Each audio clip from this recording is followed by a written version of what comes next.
okay, most of us, okay, I usually neglect my lawn. And when you're getting into summer, that's really a time where you're going to notice and the neighbors are going to notice, and probably you need a tip or two and maybe some help. So where do you go? To Race Brothers Farm and Home Supply and talk to Roger. Good to see you again, Good to my see friend. you, Tom. Okay. All right. Let's talk about one thing first of all. Let's talk about, they say, oh, cut your grass at this height. That keeps it healthy.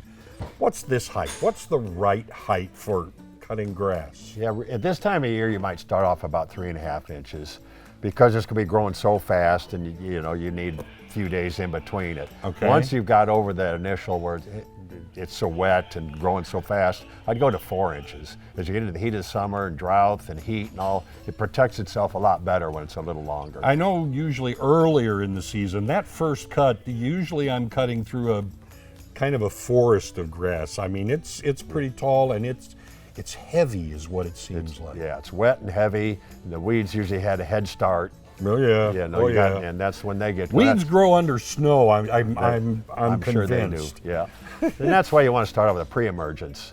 That gets the weeds as they're starting to root and starting to come up, and that gets ahead Hence of them. the pre. Yeah, Got and it. do that before you come back with your weed and feed later, because you want to get the jump on the weeds, but then you want to maintain a little follow-up plus get that nutritional value in for the grass. Does it make a difference if I have, like on my riding mower, I have a mulching blade?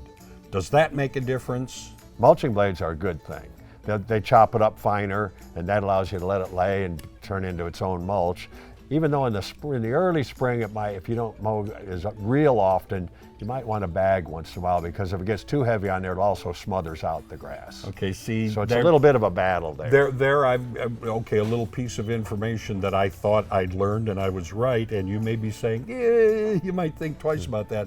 I go over it twice. That's a good thing. That'll help at Yeah. least. And a lot of times they'll kind of do it crisscross, I'll cut Yes, it this way do- and that way, so that even the grass got All right. clipped a different way. But you're right, then that'll chop it up finer, and then I would let it lay down. But there's also the idea of when it comes to your mower, the sharpness of the blade can count, cutting versus tearing, I Exactly, imagine. and that's healthier on the grass, and it makes it easier on the mower.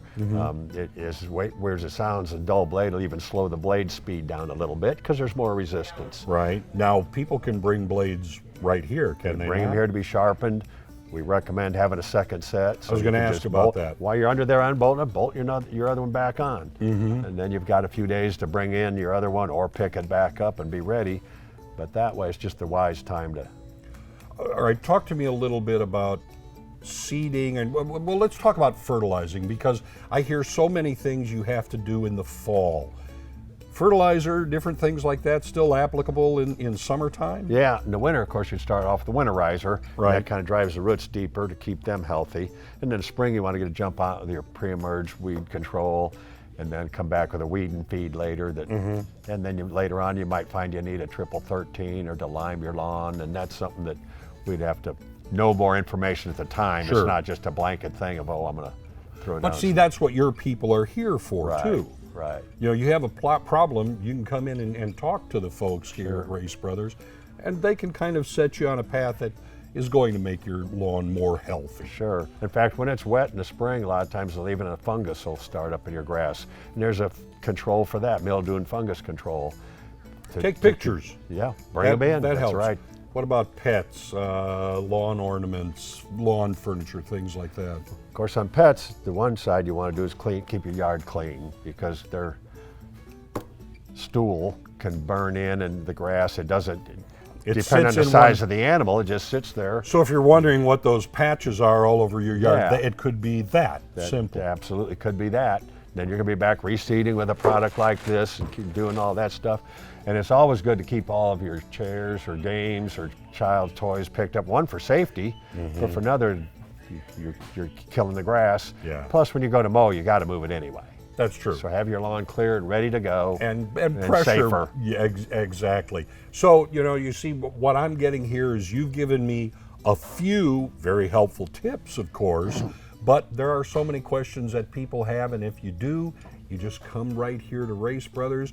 You may see Roger, he'll be happy, but let me tell you, everybody here is an expert in their field, and they're always happy to help you. People want to keep track of all the goings on here and hours of operation. How do they get that information, Ryan? They go to our website at www.racebrothers.com, but our hours are 7 to 6 during the week, 7 to 5:30 on Saturday, and 10 to 3 on Sunday. So we can be found, and we've got knowledgeable staff that are ready to help. Who should I tell? Tell a friend. There you are.